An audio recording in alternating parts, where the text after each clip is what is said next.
ঝিনাইদহের মহেশপুর উপজেলার গৌরীনাথপুর বাজার ড্রাগনের রাজধানী হিসেবে খ্যাত এ বাজারে দূর দূরান্ত থেকে আসেন ক্রেতারা।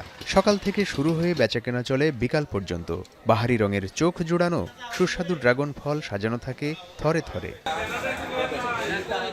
ব্যবসায়ীরা জানান, মৌসুমের এই সময় প্রতিদিনই বাজারে প্রায় ১০০টি আড়তে বিক্রি হয় কোটি টাকার ড্রাগন ফল, যা জেলার চাহিদা মিটিয়ে পাঠানো হচ্ছে দেশের বিভিন্ন প্রান্তে।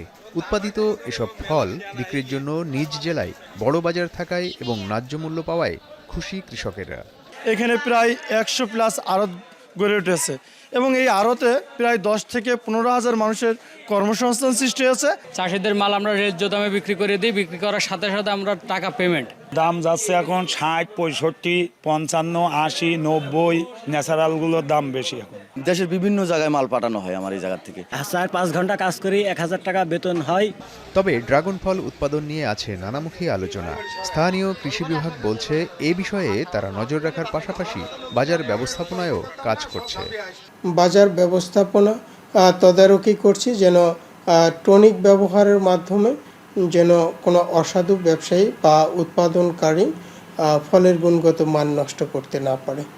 গৌরীনাথপুরের এই বাজারে ঝিনাইদহের ৩টি উপজেলা ছাড়াও পার্শ্ববর্তী চুয়াডাঙ্গা ও যশোর জেলার কৃষকরাও তাদের উৎপাদিত ড্রাগন ফল বিক্রি করতে নিয়ে আসেন। এখন ঝিনাইদহ।